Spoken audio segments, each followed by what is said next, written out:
Ouvrez avec moi vos Bibles, s'il vous plaît, en Matthieu chapitre 2, du verset 2 à 6. Ce sera ma lecture de ce matin.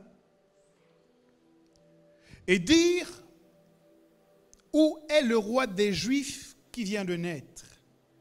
Car nous avons vu son étoile en Orient et nous sommes venus pour l'adorer. Le roi Hérode, ayant appris cela, fut troublé et tout Jérusalem avec lui. Il assembla tous les principaux sacrificateurs et les scribes du peuple, et il s'informa auprès d'eux d'où devait naître le Christ. Ils lui dirent, à Bethléem, en Judée, car voici ce qui a été écrit par le prophète. Et toi, Bethléem, terre de Juda, tu n'es certes pas la moindre des principales ou entre les principales villes de Juda, car de toi sortira un chef qui paîtra Israël, mon peuple. Le titre que j'ai donné à mon partage de ce matin, c'est « Pas la moindre ». Ce titre, je le tire de ce texte que nous venons de lire, où en vérité, les mages, ayant vu une étoile briller d'une manière particulière, s'approchent d'Hérode. En fait, ils ont fait un long voyage pour trouver le roi des Juifs et lui rendre hommage. Quand ils arrivent dans cette contrée, ils se renseignent sur la situation géographique du palais. Ils y entrent et interrogent le roi Hérode pour savoir où se situait précisément ce roi dont ils avaient vu l'étoile. Les mages étaient au courant de ce qui se passait en Israël. Mais en Israël même, les principaux sacrificateurs, les scribes, n'avaient pas la même information. Il a fallu que cela vienne de l'extérieur pour qu'Hérode les rassemble et qu'il leur demande où est-ce que le roi des Juifs est censé naître. Et les pharisiens, les scribes, n'ont pas eu besoin de chercher longtemps, parce qu'une parole prophétique contenue dans Michée, chapitre 5 au verset 1, annonçait avec précision l'endroit où Jésus naîtrait. Michée 5, 1 dit, « Et toi, Bethléem Ephrata » quelqu'un dit avec moi, Bethléem Ephrata. « Petite entre les milliers de Juda, de toi sortira pour moi celui qui dominera sur Israël et dont l'origine remonte aux temps anciens, au jour de l'éternité. » Dans cette parole prophétique, Dieu ne s'adresse pas à un homme, Dieu ne s'adresse pas à une nation, mais Dieu s'adresse à une ville. Et Dieu parle à cette ville comme s'il s'agissait d'une personne.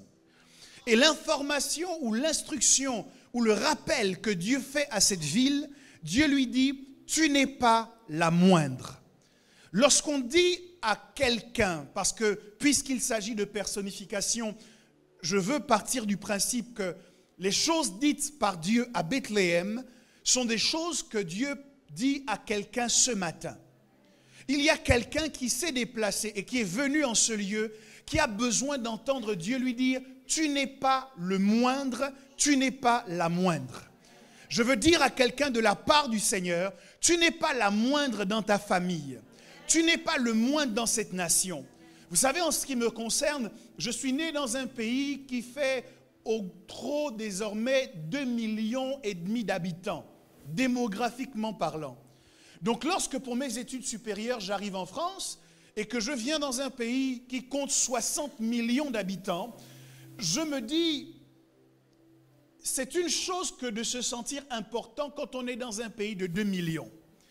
Mais dans un pays de 60 millions, c'est très facile de se sentir insignifiant. Et on peut se sentir davantage insignifiant lorsqu'à longueur de journée, dans les informations, ce qu'on entend, ce sont des statistiques, ce sont des chiffres. On a l'impression qu'on n'est qu'un numéro. On a un numéro de sécurité sociale.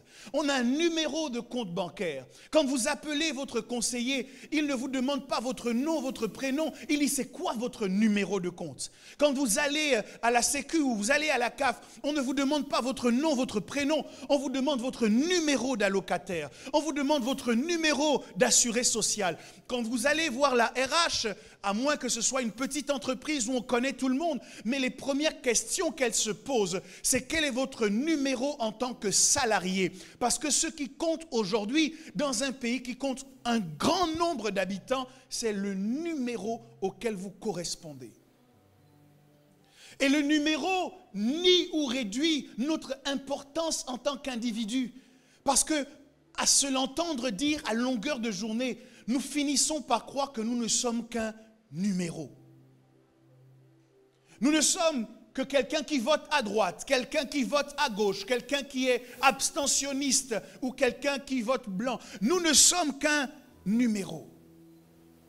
Et nous vivons notre vie de cette manière en ayant le sentiment de ne compter pour personne. Pas pour ce gouvernement qui peut prendre des décisions sans se soucier de cette femme au foyer qui se bat à élever ses enfants. Ils vont prendre des décisions qui ne vont pas l'arranger, mais ils n'ont pas pris en considération sa situation. Et on se demande, est-ce que je compte? Est-ce qu'il y a des personnes qui se soucient de ma situation? Est-ce qu'il y a des gens qui se soucient de moi? Même dans le cadre d'une église qui est appelée à grandir, à un moment donné, on n'est plus connu par notre prénom, on n'est plus connu par notre nom, on devient un numéro. On devient la sœur qui a les cheveux roux, le frère qui porte souvent les costumes 3 pièces. Difficile de nous identifier autrement que par quelques signes distinctifs extérieurs, mais ce faisant, notre valeur d'individu n'est pas reconnue. Et nous menons notre vie avec cette petite musique qui nous dit, de toute façon, ce que je fais ne compte pas. De toute façon, ce que je vis n'importe pas. De toute façon, ce que je souffre ne concerne personne. Et Dieu vient parler à quelqu'un ce matin en lui disant, tu n'es pas la moindre des membres de cette église. Tu n'es pas le moindre de ta communauté. Tu n'es pas le moindre de la commune, de la ville dans laquelle tu habites. Tu n'es pas le moindre dans cette nation de la France. Tu n'es pas le moindre en Europe. Il parle à Bethléem et il dit, même si tu es une petite ville, tu n'es pas la moindre. Si Dieu peut se soucier de ce qu'une ville pense à son sujet, à combien plus forte raison Dieu se soucie de ce qu'un homme, qu'une femme pense d'elle-même. À toi qui te dis je ne vaux rien, à toi qui te dis ma vie ne compte pas, à toi qui te dis ça ne sert à rien. Dieu te parle aujourd'hui et il te dit prophétiquement, tu dois arrêter de te négliger, tu dois arrêter de te dévaloriser. Tes décisions comptent, tes actes comptent, tes choix comptent parce que tu n'es pas le moindre, tu n'es pas la moindre. Quelqu'un dit avec moi, pas la moindre. Les efforts que tu produis comptent. Il faut que tu saches que ton travail n'est pas négligeable. Il faut que tu saches que ton avis dans ton couple n'est pas négligeable. Il faut que tu saches que les décisions que tu prends par rapport à ton destin ne sont pas négligeables. Et c'est de cette manière que Dieu s'adresse à Bethléem. Et je crois qu'il s'adresse à chacun de nous ce matin pour nous dire, tu n'es pas la moindre. Je voudrais que tu te tournes vers quelqu'un, que tu le fixes dans les yeux et que tu lui dises, ta vie compte. Et vous qui me regardez sur les réseaux sociaux, votre vie compte. Vous êtes important aux yeux de Dieu et important aux yeux de personnes parfois que vous ne soupçonnez même pas. Je suis obligé, parce que je veux construire mon message, de suivre le plan que je m'étais affecté. Mais je crois que vous commencez à saisir l'idée. Au sujet de Bethléem, Bethléem est une ville qui est bâtie sur 2 collines de Juda. Bethléem est appelée Ephrate ou Ephrata aussi. C'est pourquoi on l'appela Bethléem de Juda ou Bethléem Ephrata, pour la distinguer d'une autre ville qui portait également le nom de Bethléem, mais qui, elle, était située sur le territoire de Zabulon. Bethléem n'est pas cité au nombre des villes assignées initialement à Juda. Mais quand on regarde Josué 15, verset 59 dans la version des Septante, c'est une traduction de la Bible bien connue, on réalise qu'elle apparaît, elle est mentionnée dans ces villes.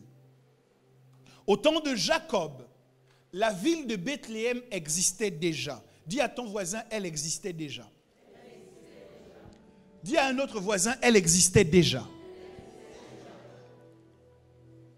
La raison pour laquelle je vous demande de répéter cela, c'est parce que nous sommes en présence d'une ville dont l'existence est attestée depuis le livre de la Genèse.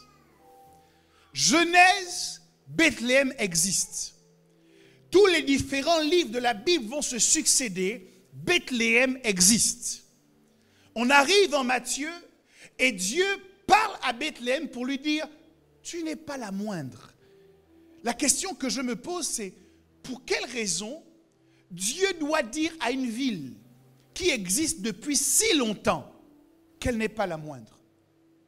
Une ville pourrait se négliger parce qu'en fait, elle est récente. Une ville peut se négliger parce qu'elle n'a pas marqué l'histoire. Une ville peut se négliger parce que démographiquement, elle ne compte pas. Une ville peut se négliger parce que économiquement, elle ne pèse pas. Et de la même manière, un homme peut se négliger parce que financièrement, il n'a pas le pouvoir. Une femme peut se négliger parce que professionnellement, elle n'est pas allée suffisamment loin. Une personne peut se négliger parce qu'il y a un gap entre le rêve qu'elle avait pour sa vie et ce qu'elle vit au quotidien. Il y a tellement de raisons pour lesquelles quelqu'un peut être emmené à se négliger. Et c'est dans ces conditions que dans le livre de Michée, une prophétie retentit. Et Dieu parle à cette ville de Bethléem en disant, certes, tu es petite, mais tu n'es pas la moindre. Je voudrais commencer à dire ceci. L'histoire de Bethléem n'a pas commencé avec la prophétie en Michée. L'histoire de Bethléem n'a pas commencé avec cette prophétie de Michée qui a été répétée en Matthieu. Soit dites à quelqu'un, soit dites en passant, ton histoire ne commence pas avec ta prophétie. Ce n'est pas au moment où tu reçois la prophétie que ton existence commence. Ah, je croyais que je commençais à parler à quelqu'un. Est-ce que je peux un peu parler de prophétie? Mes amis, nous devons faire attention à la manière dont nous concevons le prophétique. Il y a des prophéties créatrices. Et il y a des prophéties correctrices. Je redis, il y a des prophéties créatrices et il y a des prophéties correctrices. Ça veut dire que parfois, lorsque nous recevons une parole prophétique, elle ne vient pas pour créer qui nous sommes, mais elle vient pour corriger ce que nous pensons être, qui est en déphasage avec ce que Dieu sait à notre sujet. Il y a quelqu'un qui a besoin d'une parole de correction de la part de Dieu. Afin que Dieu lui dise, tu te négliges trop, mais en vérité, tu n'es pas ce que les gens disent que tu es. Tu te négliges trop, mais en réalité, tu n'es pas ce que tes parents ont dit que tu es. Tu as besoin ce matin d'une prophétie de correction pour te rattraper de la boue dans laquelle tu te complaisais. Pour te dire, tu n'es pas un pourceau, pour te complaire dans la boue, mais tu es un prince du royaume des cieux. Tu es une princesse du royaume des cieux. Est-ce que je parle à la principauté qui se situe en ce lieu aujourd'hui, au 55 rue de l'université? Je dis que tu es un prince, tu es une princesse. Et parfois la parole de prophétie a pour objectif de te repositionner sur le trône que Dieu t'a affecté. Tu seras repositionné ce matin au nom de Jésus. Tu seras repositionné au nom de Jésus. Il y a une onction de repositionnement qui visite un homme, qui visite une femme, parce que trop longtemps tu t'es négligé. Trop longtemps le diable t'a menti sur ton identité. Mais je dis ce matin, repositionnement. Quelqu'un dit avec moi, repositionnement. Crie avec moi, repositionnement au nom de Jésus-Christ. Que cette grâce te visite, que cette grâce te rencontre, que cette grâce soit sur toi. Notre problème, c'est que nous avons trop de Bethléem. Nous avons des villes, nous avons des hommes qui sont des sommités, mais qui se considèrent comme des esclaves. Nous avons des hommes qui sont extrêmement puissants dans le monde des esprits, mais qui ne sont pas au courant de qui ils sont et qui se laissent affecter par leur marche sur la terre. Cette prophétie pour Bethléem n'était pas une prophétie de création. C'était d'abord une prophétie de correction. Il y a d'autres villes qui ont été citées dans la Bible après Bethléem. Mais ces villes étaient considérées davantage ou étaient considérées comme plus importantes que la ville de Bethléem. Et dans la vie, même lorsque nous avons un peu d'expérience par rapport à d'autres personnes, nous pouvons être emmenés à nous dévaloriser quand nous considérons l'avancement des autres. Quand nous considérons le succès des autres. Telle personne a commencé cette entreprise après moi, mais elle a beaucoup plus de clients que moi. Telle personne a commencé ce projet après moi, mais il réussit davantage que moi. Et plus nous considérons les succès des autres, lorsque nous sommes charnels, les succès des autres nous emmènent à nous dévaloriser nous-mêmes. Nous devrions être spirituels. Parce que c'est charnel de voir l'église de l'autre avancer et ne pas être en capacité d'acclamer le Seigneur pour l'avancement du ministère de l'autre. C'est charnel de voir l'entreprise de l'autre se développer et être triste dans son cœur à cause du succès de l'autre. Celui qui ne sait pas se réjouir du succès de son prochain est un proche parent de la sorcellerie. Mais lorsqu'on est spirituel, nous considérons faire partie d'un corps. Et dans ces conditions, le succès de l'un est le succès de l'autre. L'avancement de l'un est l'avancement de l'autre. Mais là où je vais plus en profondeur, c'est que c'est l'avancement de l'autre, mais dire de l'autre qu'il avance ne signifie pas pour autant que moi je recule. Ah, il y a quelqu'un qui ne me comprend pas. Il y a une nuance entre acclamer le succès de l'autre et se dévaloriser par rapport à l'autre. L'une des raisons pour lesquelles nous avons du mal à féliciter les autres, c'est que pendant que nous les félicitons, nous avons l'impression que nous nous abaissons. Mais je veux te délivrer ce matin en te disant que le fait que l'autre avance ne signifie pas que toi tu recules. Le fait que l'autre avance ne signifie pas que toi tu stagnes. Si vous prenez deux véhicules sur l'autoroute et qu'une voiture roule à 130 et qu'une autre voiture roule à 110, même si la voiture qui roule à 130 dépasse celle qui roule à 110, ça ne signifie pas que celle qui roule à 110 est garée sur le bas-côté et qu'elle n'avance pas. Ta destinée est en train d'avancer. Ce n'est pas parce que tu vois la destinée des autres qui va plus vite que ta destinée n'avance pas et que toi tu es bloqué et que toi ta destinée est en panne et que toi tu es au garage. Non, l'autre roule peut-être à 130, toi tu roules à 110. Ça va bien se passer jusqu'au moment où il y aura un radar. Parce que celui qui dépasse la limite autorisée risque d'être rappelé à l'ordre. Est-ce que quelqu'un m'entend aujourd'hui? Ce n'est pas tout que d'accélérer. Il faut être sûr des limitations de vitesse que tu respectes. Il y a des gens dans la destinée qui courent pour aller plus vite que tout le monde, mais qui n'ont pas reçu l'assentiment du ciel pour atteindre cette vitesse de croisière. Et à un moment donné, le ciel dit stop, tu es allé trop vite en besogne. Tu n'as pas suffisamment appris ceci. Tu n'as pas suffisamment travaillé sur ton caractère.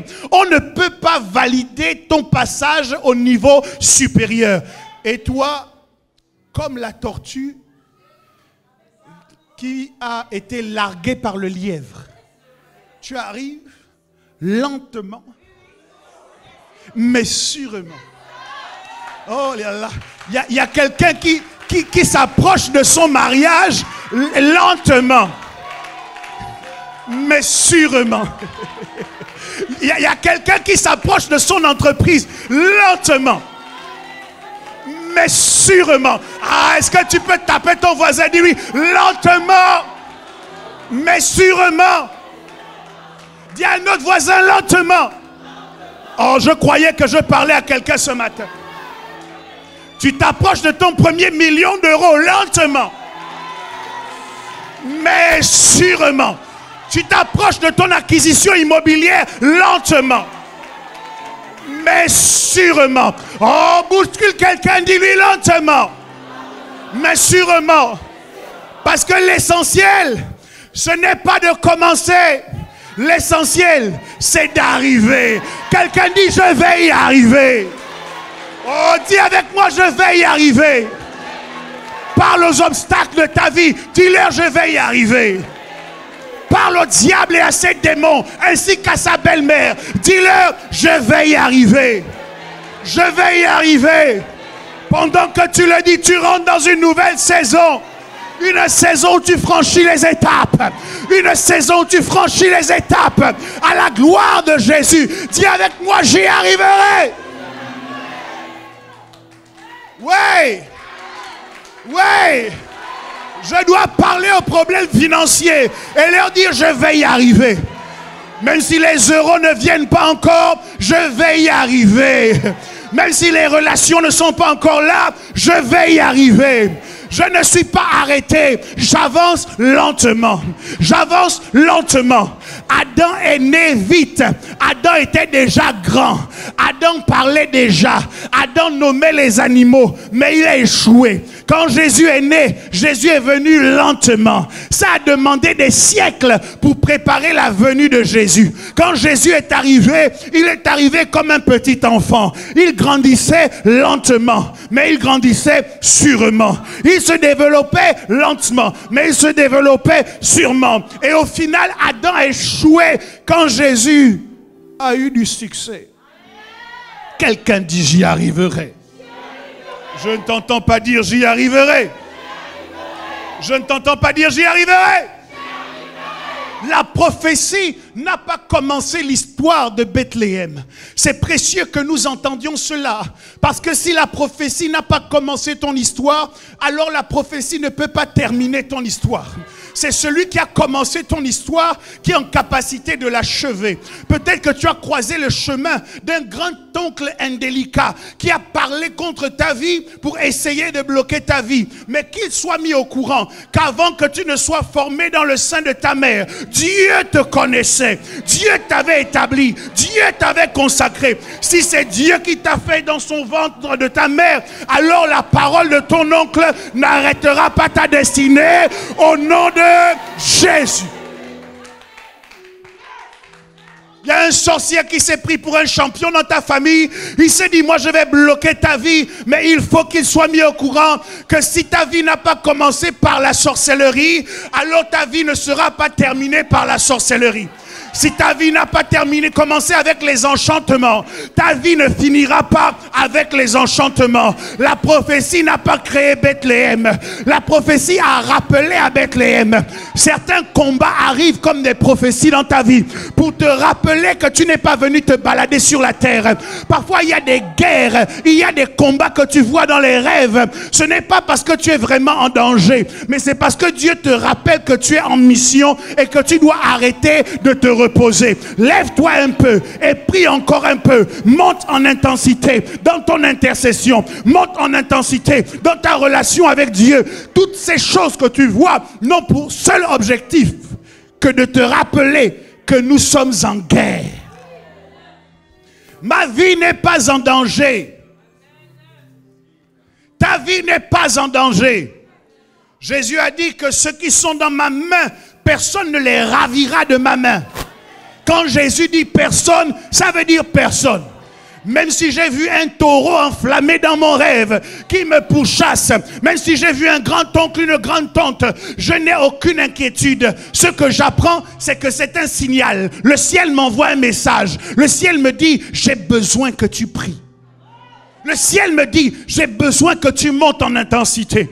Le ciel me dit, il y a d'autres victoires que tu dois remporter. Il y a d'autres combats que tu dois mener. Alors je me lève et sans aucune frayeur à l'intérieur de mon cœur, je commence à korababa shandara, inorobosa. Je ne prie pas avec la peur au ventre, mais je prie avec la certitude de la victoire dans laquelle je suis par le nom de Jésus-Christ.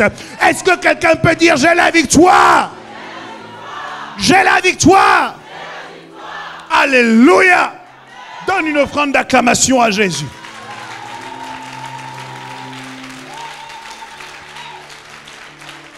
Dis à ton voisin, ta vie n'a pas commencé avec la prophétie. Et donc ta vie ne sera pas terminée par la prophétie. Je dis, Bethléem avait une histoire. Et quand je regarde de plus près l'histoire de Bethléem, je me dis qu'il est anormal que Dieu ait eu besoin, par parole prophétique, de rappeler à Bethléem qu'elle n'était pas la moindre. Parce qu'une simple consultation de l'histoire de cette ville aurait dû lui permettre de ne pas se négliger à ce point. Lorsque Jacob a perdu sa femme bien-aimée, la Bible nous enseigne que cette femme, Rachel, en Genèse 48, 7, Jacob dit, à mon retour de Padan, Rachel mourut en route auprès de moi, dans le pays de Canaan, à quelque distance d'Ephrata. Et c'est là que je l'ai enterrée, sur le chemin d'Ephrata qui est Bethléem. Ça veut dire que le tombeau de la mère d'Israël, on parle souvent des patriarches, mais Rachel est la matriarche d'Israël. D'ailleurs, lorsqu'Hérode va faire assassiner tous les enfants, les textes du Nouveau Testament vont se faire l'écho d'une prophétie de l'Ancien. On a entendu des cris à Rama. C'est Rachel qui pleure ses enfants, car ils ne sont plus. Donc, celle qui pleurait Israël, qui pleurait les bébés qu'on venait de mettre à mort, du temps d'Hérode, c'est Rachel. Rachel a donné 2 enfants, mais c'est ses pleurs qu'on entendait. On n'entendait plus les pleurs de Léa. Je veux que tu saches que c'est une question de destinée. Ce que Dieu t'a donné, personne ne peut te l'enlever. Rachel a donné naissance à 2 enfants. Mais quand les enfants juifs sont mis à mort par Hérode, les pleurs qu'on entend, ce sont les pleurs de Rachel. Donc, les Juifs savaient où leur matriarche était enterrée. C'était à Bethléem. Bethléem ne s'est pas uniquement illustré de cette manière. Qui connaît l'histoire de Ruth? Vous devez savoir que le théâtre de l'histoire du livre de Ruth est principalement la ville de Bethléem. Vous pouvez le retrouver dans Ruth chapitre 1, versets 1 à 2, ou chapitre 19 à 22. Vous connaissez le roi David. Bethléem était la ville natale du roi David. Le roi David, l'homme selon le cœur de Dieu, est né à Bethléem. Je vous parle d'une ville à qui Dieu doit rappeler qu'elle n'est pas la moindre. Elle est pourtant la ville de naissance du roi David. Je crois qu'ici en France, il y a des villes qui sont célèbres simplement parce qu'un grand artiste y a vécu quelques années. Il y a des villes qui sont célèbres parce que c'est là qu'on faisait la messe au cours de laquelle on établissait les rois de France. Il y a des villes qui sont célèbres uniquement à cause de ça. La ville de Bethléem, c'est la ville dans laquelle David a été oint roi. Est-ce que quelqu'un me suit? Nous sommes en 1 Samuel, chapitre 16, versets 4 à 13. 1 Samuel 17, 1 Samuel 20, verset 6. Toutes ces références vous montrent que Bethléem n'était pas une ville négligeable. David a été aidé dans sa mission par des valeureux hommes, des guerriers. Et 3 des hommes puissants de David lui ont apporté de l'eau du puits de Bethléem, à une époque où Bethléem était le site d'une garnison philistine. Je suis en 2 Samuel 23, versets 13 à 17. Bethléem était l'une des villes de Juda fortifiées par Roboam, petit-fils de David. 2 Chroniques 11, versets 5 à 12. Je prends le temps de dresser cet historique pour que vous compreniez le paradoxe qui existe entre le CV de cette ville et la manière dont cette ville se percevait.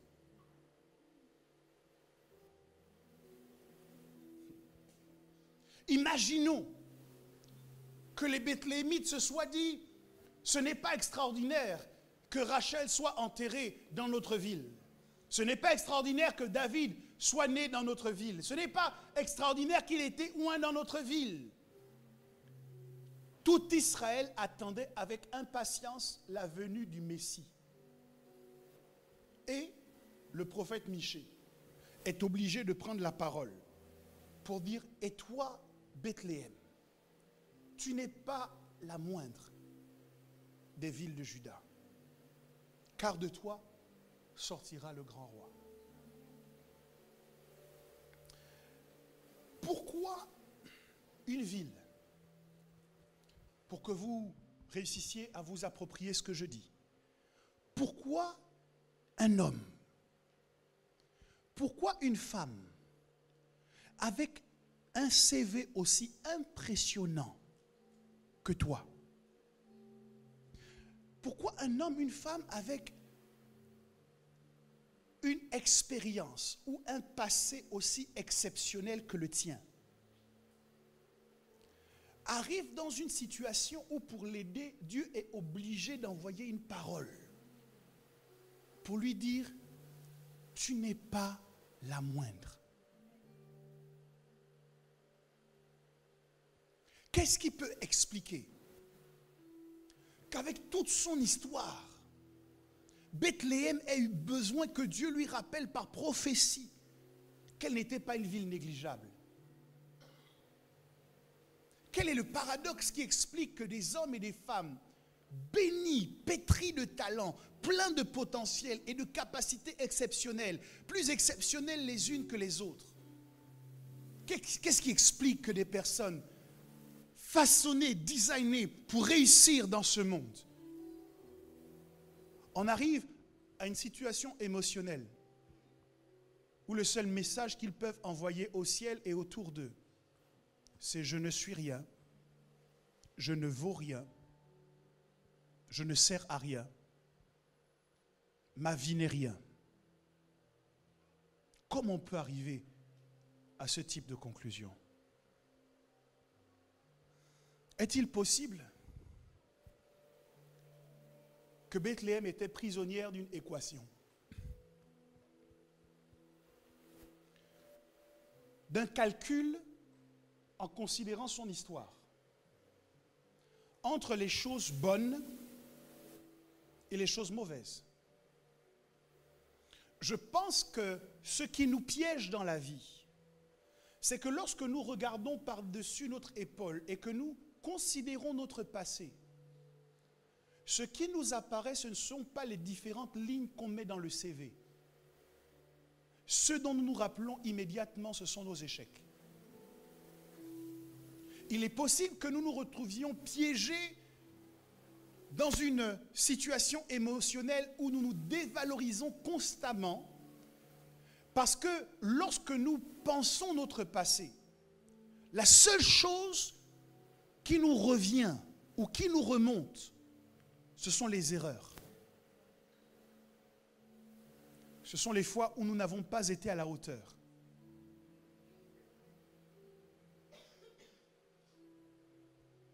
Et je voudrais vous poser une question. Est-ce que c'est juste? Est-ce que vous êtes juste avec vous-même quand vous pensez votre passé uniquement sous la perspective des choses qui n'ont pas marché? Bethléem n'avait pas seulement une part de lumière, mais il y avait également une part d'ombre. Une histoire sordide dans le livre des Juges.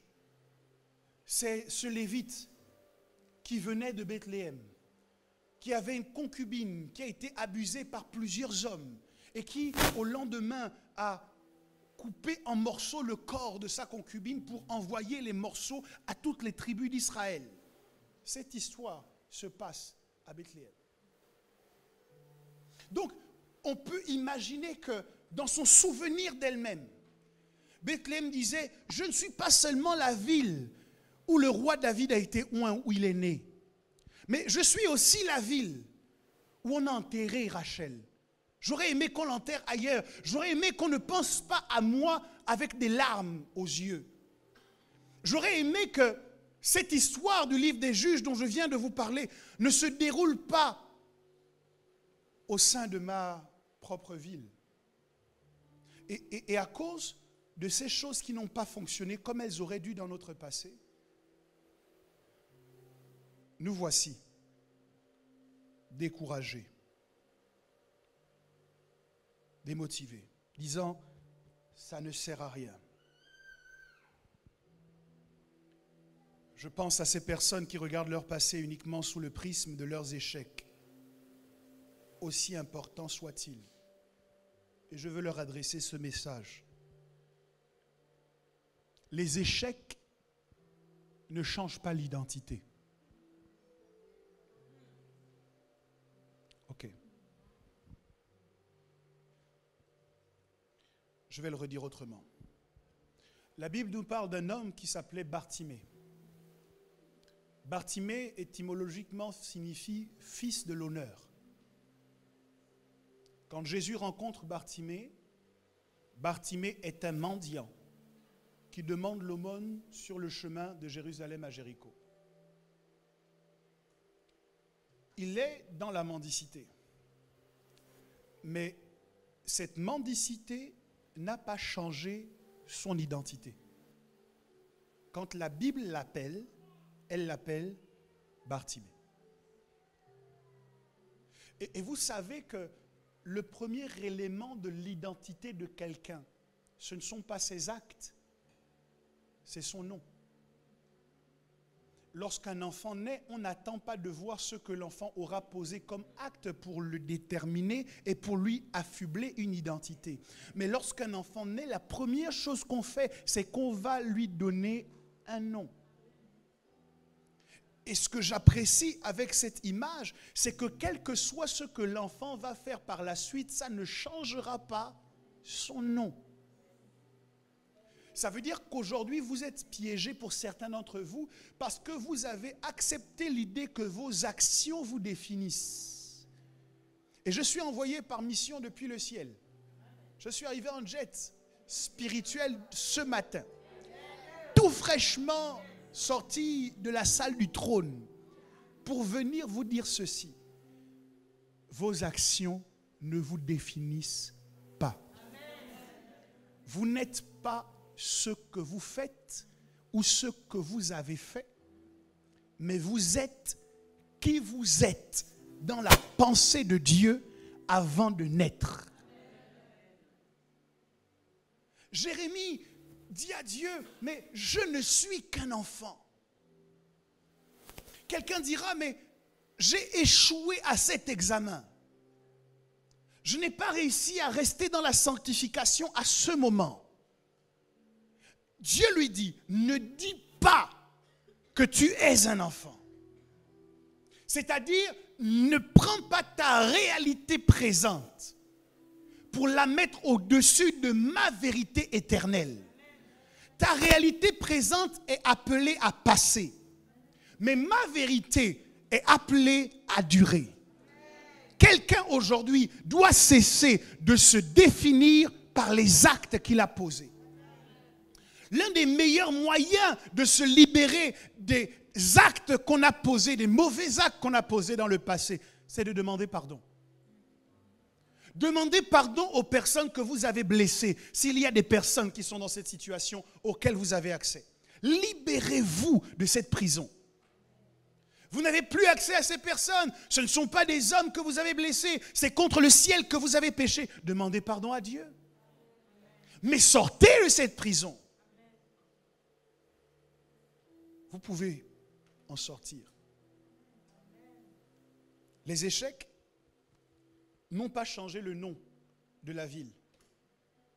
Bien qu'elle ait été un lieu où Rachel est morte, un lieu où un méfait a été commis, Bethléem a toujours été appelée Bethléem. Alors qu'est-ce que ça veut dire Bethléem? Bethléem signifie la maison du pain.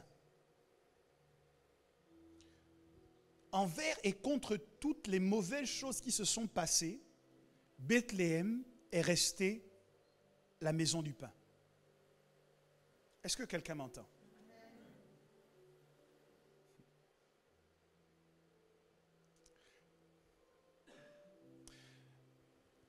Et puis, un jour, le Messie arrive, et la Bible dit qu'il naît où? Et puis, il naît à la maison du pain. Et quelque temps plus tard, quand Jésus sort des eaux du baptême et que le Saint-Esprit le pousse dans le désert pour y être tenté, le diable arrive, et la première chose que le diable lui dit, si tu es le Fils de Dieu, ordonne que ces pierres se changent en pain. Avant que Jésus ne puisse dans sa spiritualité, Satan avait déjà échoué. Parce qu'il parle à quelqu'un qui est né dans la maison du pain.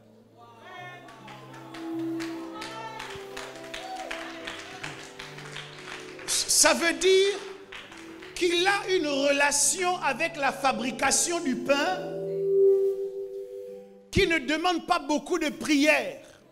Il sait que le pain ne se fait pas spirituellement, que le pain ne se fait pas par la prophétie ou par le miraculeux. Le pain se fabrique selon un processus dont il a la connaissance parce qu'il est né dans la maison du pain.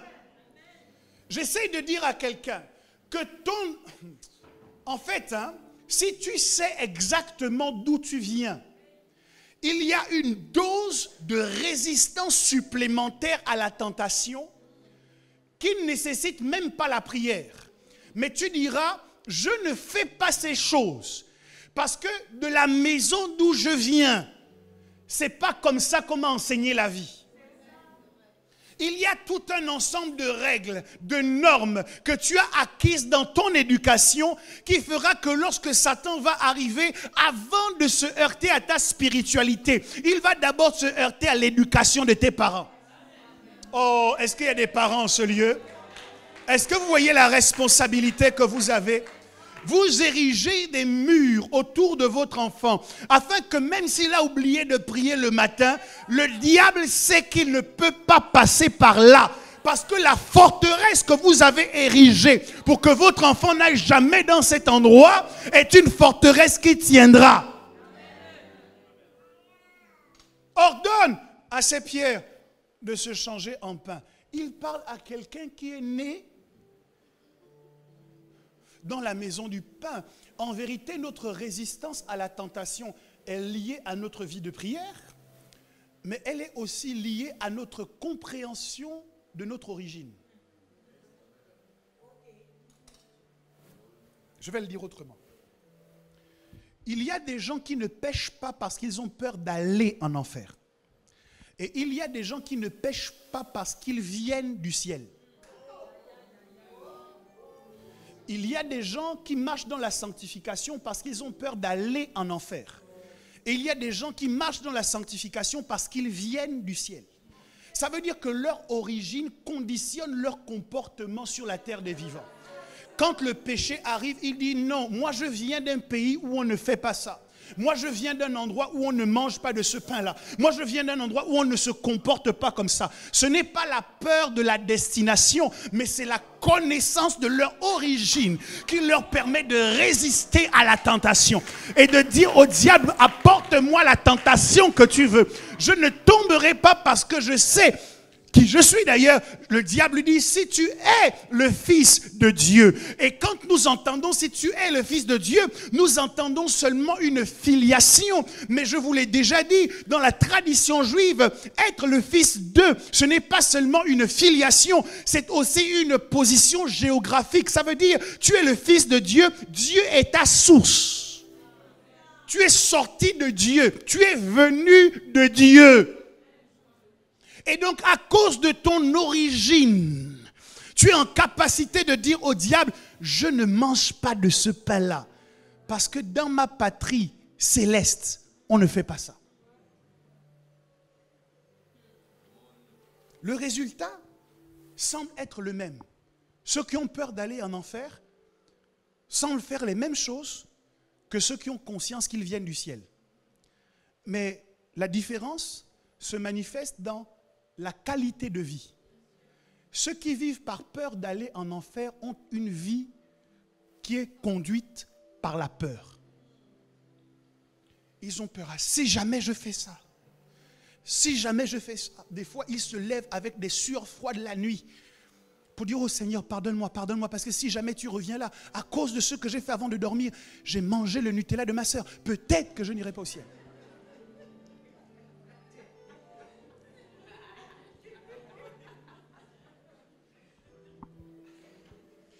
Mais les autres ne vivent pas la sanctification comme une privation. Ils ne vivent pas la sanctification comme une punition. Ils ne vivent pas la sanctification comme une souffrance.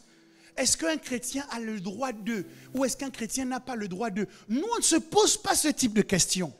On ne pose pas le monde en termes d'interdit, en termes de est-ce que j'ai le droit, est-ce que je n'ai pas le droit. On se pose la question, est-ce que ça me correspond? Est-ce que ça sied à mon identité? Est-ce qu'une princesse est sexy?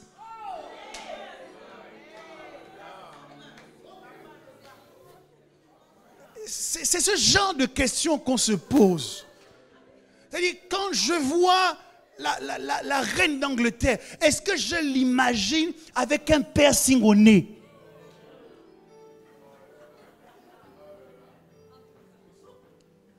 Genre, tu imagines, elle est en visite diplomatique, et puis sa veste se recule un peu, et puis là, tu vois un petit dragon.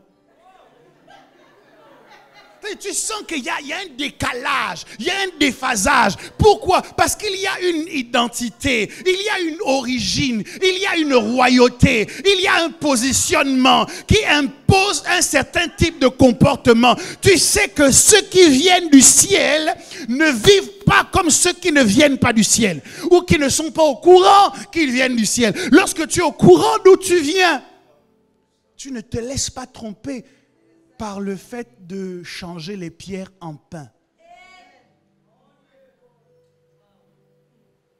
Deuxième erreur, c'est que ce Jésus qui est né dans la maison du pain va dire plus tard aux enfants d'Israël, dans le désert, il paraît que vous avez raconté que Moïse vous a donné le pain du ciel. Mais c'est faux. Moïse ne vous a pas donné le pain du ciel, c'est moi le pain du ciel. Donc le diable vient proposer au pain du ciel d'ordonner aux pierres de se changer en pain. Jésus lui a dit non, à cause de son origine. Moi, je connais l'histoire du pain. Mais Jésus lui a dit non aussi à cause de sa nature, de son identité. Donc, premièrement, ton origine doit t'emmener à te positionner d'une certaine manière.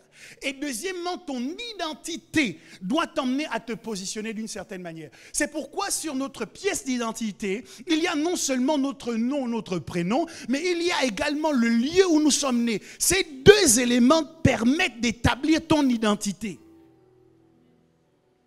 Bon. Malgré tout, Bethléem est restée la maison du pain. Je crois que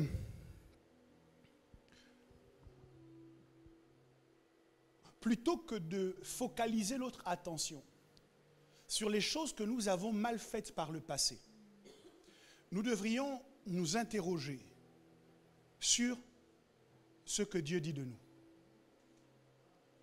Comment Dieu me voit? Qu'est-ce que Dieu dit de moi? Quand tu entends cette petite voix qui te dit tu ne vaux rien, qu'est-ce que Dieu répond à travers sa parole? Il te dit, tu es plus précieux que la prunelle de mon œil.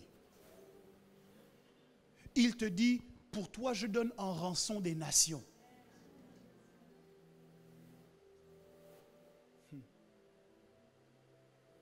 La Bible dit qu'il ne nous a pas refusé son Fils.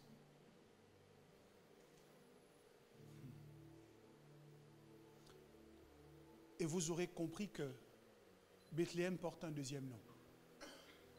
En plus de s'appeler la maison du pain, Bethléem s'appelle aussi Ephrata. Ephrata signifie lieu de fécondité. C'est le lieu où Rachel est morte. Mais c'est le lieu de la fécondité. Je me suis demandé, mais comment ça se fait que Bethléem porte le nom de lieu de fécondité quand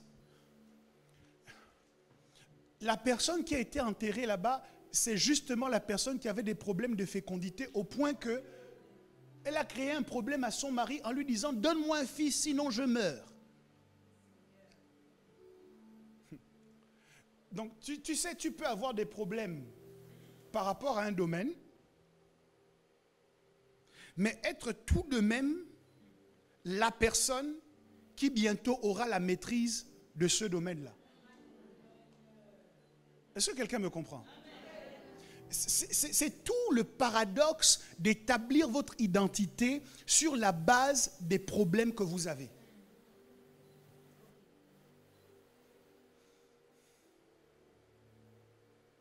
Bon. Bethléem, dis avec moi lieu de fécondité. Et je me suis demandé, mais pourquoi on appelait Bethléem lieu de fécondité? Qu'est-ce qui fait que Bethléem est sorti de ce paradoxe dans lequel elle se trouvait? La Bible dit dans la prophétie, ça c'était la partie correctrice, tu n'es pas la moindre. Et maintenant la partie créatrice, car de toi sortira un grand roi, celui qui paîtra mon peuple. Donc Bethléem est corrigé par Dieu, qui lui dit en d'autres termes, tu es piégé parce que ton regard est concentré sur ce qui s'est passé. D'ailleurs que tu vois mal. Le moyen pour toi de t'en délivrer, c'est de ne plus considérer ce qui s'est passé, mais de considérer ce qui va sortir. Tu n'es pas la moindre, car de toi sortira. Ton futur est la meilleure réponse à ton passé. C'est parce que tu as fait cela dans le passé que tu as pu prendre la décision que ça ne se reproduira plus jamais. La meilleure réponse à ton passé, c'est ton futur. Dieu te dit, tu n'es pas négligeable parce que de toi, quelque chose va sortir. En d'autres termes, tu ne dois pas te négliger parce que ta vie n'est pas encore finie. Il y a des gens à un instant T qui donnent le sentiment que tout leur réussit. C'est bien. Mais vous ne devez pas vous conditionner sur la base de ce qu'aujourd'hui rien ne vous réussit parce que vous respirez encore. Vous avez encore le souffle de vie. Et tant que tu vis, il y a encore de l'espoir. Dieu te dit, quelque chose de grand va sortir de toi. Tu ne peux pas te négliger sur la base de ce qui s'est passé, mais tu dois te considérer sur la base de ce qui va arriver. J'annonce à quelqu'un que la grandeur est sur le point de sortir de tes entrailles. J'annonce à quelqu'un que la puissance est sur le point de se manifester. Donne-toi encore un peu de temps pour voir les choses que Dieu a dites à ton sujet. Bouscule un voisin, dis-lui, est-ce que tu n'as pas de parole? Est-ce que tu n'as pas de promesse? Est-ce que tu n'as pas de prophétie? Alors si tes prophéties ne sont pas encore intégralement accomplies, j'ai une bonne nouvelle, c'est qu'on peut mettre sur la fin de ton épisode actuel « To be continue » parce que l'histoire continue. On ne va pas arrêter l'histoire au moment où tu as baissé dans ta vie de prière. Parce que ta vie ne s'est pas arrêtée là. Il y a une suite. Il y a un après cela. Il y a quelque chose de nouveau qui se prépare dans le ciel. Et que tu ne peux accueillir que si tu détournes tes yeux du passé et que tu commences à regarder l'avenir en disant le Dieu qui m'a maintenu en vie est un Dieu qui a encore quelque chose à faire avec moi sur la terre. J'ai encore un impact à avoir dans ma génération. Est-ce que je parle à quelqu'un? J'ai encore une vie à changer. J'ai encore une vie à booster. J'ai encore un destin à activer. J'ai encore des démons à chasser. J'ai encore des idoles à abattre. J'ai encore des promesses à vivre. J'ai encore des prophéties à matérialiser. J'ai encore des ministères à construire. J'ai encore une carrière à faire progresser. Je n'ai pas terminé, je n'ai pas fini, je ne suis pas le moindre, parce que de moi la grandeur sortira. Dis avec moi, la grandeur sortira. La grandeur sortira. Oh Dieu, le processus de fonctionnement de Dieu, c'est que ce qui a commencé dans les profondeurs ne peut pas descendre plus que dans les profondeurs. On a mis Joseph dans la citerne. Quelques années plus tard, Joseph était premier ministre d'Égypte. On a mis Jésus dans le tombeau. Quelques temps plus tard, il était assis à la droite du Père. Qu'est-ce que je dis? Que la citerne est la prophétie de la primature. Que le tombeau est la prophétie de ta position élevée dans le monde céleste. Est-ce que tu es passé par une citerne? Je commence à me réjouir et acclamer le Seigneur. Je ne me moque pas de ta position dans la citerne, mais je célèbre Dieu parce que la citerne n'est pas éternelle, parce que le tombeau n'est pas éternel, parce que l'abaissement n'est pas éternel, parce que la honte n'est pas éternelle. Mais le jour vient et je le salue prophétiquement, car l'heure vient et elle est déjà venue où l'on verra la gloire de Dieu paraître sur toi, où l'on verra la lumière de Dieu illuminer ta vie, où l'on verra toutes les promesses de Dieu te concernant commencer à se matérialiser. Ça arrive dans la vie de celui qui sait dire un bon amen. Ça arrive dans la vie de celui qui sait dire un bon amen. Dis avec moi, la grandeur sortira. La grandeur sortira. Bien-aimé, ce n'est pas parce qu'on ne voit pas qu'une femme n'est pas encore enceinte. Parfois, elle porte déjà le bébé, mais personne ne sait. Même elle, parfois, elle ne sait pas. Ce qu'elle voit seulement, c'est qu'il y a des problèmes dans son corps. Elle commence à se sentir bizarre. Est-ce que tu te sens bizarre dans ta vie? C'est juste la démonstration que tu portes la vie.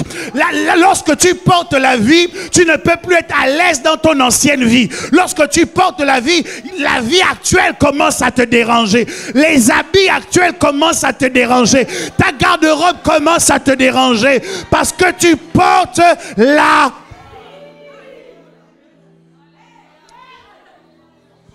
Je dis à quelqu'un, tu n'es pas la moindre. Tu n'es pas le moindre.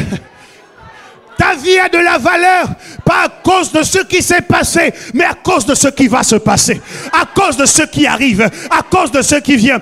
Providence, tu n'es pas la moindre des églises de la France, car de toi la grandeur a commencé à sortir. Je prophétise la grandeur, j'annonce la grandeur, j'invoque notre Dieu pour qu'il manifeste dans ta vie la gloire qu'il a promise, au nom de Jésus. Tu n'es pas la moindre. Tu n'es pas la moindre. Peut-être que démographiquement, Bethléem était une petite ville. Mais l'impact que Bethléem a eu dans la face du monde, dans l'histoire de l'humanité, est un impact non négligeable. Ça veut dire que tu peux t'appeler le lieu de la fécondité en donnant naissance à un grand roi. Tu n'as pas besoin de donner naissance à une équipe de football pour qu'on dise tu es fécond. Est-ce que quelqu'un me comprend? Regardez, comment vous vivez votre vie? Pour que votre vie ait suffisamment de valeur à vos yeux, vous ajoutez les succès les uns aux autres. Et c'est quand il y a beaucoup de succès que vous dites j'ai réussi. Mais Dieu change ou rappelle à Bethléem qu'elle n'est pas petite. Et il ne lui donne pas beaucoup de succès à la suite. Il lui dit la seule chose que tu vas faire, c'est que de toi sortira un grand roi. Donc, dans les succès que Dieu va te donner, parce qu'il y en aura beaucoup, mais Dieu n'a pas besoin de beaucoup de succès pour justifier et légitimer la parole prophétique qu'il te donne aujourd'hui. Il dit, ça ne sert à rien d'avoir 50 succès. Ce que tu auras, c'est un. Mais ce succès-là va bouleverser ta destinée. Oh, je n'ai pas besoin de plusieurs. Il y a des gens qui ont la quantité, mais il manque la qualité. Moi, je souhaite que mon Dieu me bénisse en qualité et en quantité. Et je crois que Dieu va bénir quelqu'un de cette manière. Tu seras béni en qualité et tu seras béni en quantité. Tu n'auras pas besoin de sortir 50 rois.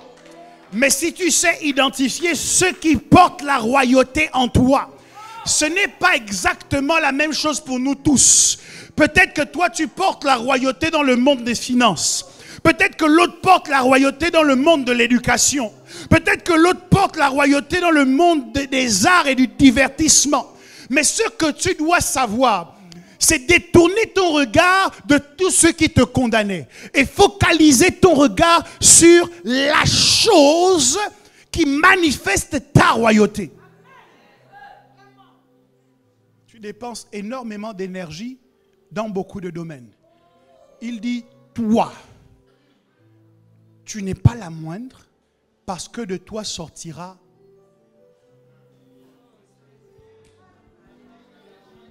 Je n'ai pas besoin de 50 entreprises. J'ai besoin. Kylian Mbappé n'a pas besoin d'être docteur en médecine. Il n'a pas besoin d'être avocat. Ce dont il a besoin, c'est de savoir courir derrière un ballon et de le mettre dans les buts. À cause d'une chose. Aujourd'hui, tout le monde veut être ami avec lui. Tout le monde veut faire un selfie avec lui. Si jamais il arrivait à Providence,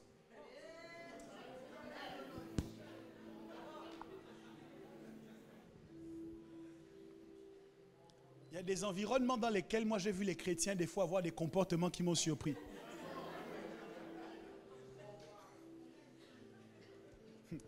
Mais tout cela pour vous dire que vous avez besoin d'identifier une chose. Votre grandeur est liée à une chose. Vous devez l'identifier. Vous devez la travailler. Vous devez lui donner naissance. À partir de ce moment, Bethléem ne sera plus connu comme le lieu où Rachel est morte. Bethléem ne sera plus connu comme le lieu où ce Lévite a eu un problème, où il y a eu une histoire scabreuse, sordide qui s'est produite. Non, Bethléem sera connu comme la ville dans laquelle le Messie est né. Vous pouvez changer l'histoire de votre vie en refusant de vous considérer comme des personnes moindres. L'une des choses qui me distingue de beaucoup de personnes que je connais, c'est que je considère que ce que je fais compte. Si je dois prendre un marteau et un clou, quand je tape sur ce clou pour qu'il rentre, je considère que ce que je fais compte. Si je dois prendre un pinceau pour peindre une paroi, je considère que ce que je fais compte. Je n'attends pas que le monde se rassemble pour m'acclamer, pour me dire ce que tu as fait là compte. Je considère que ce que je fais compte.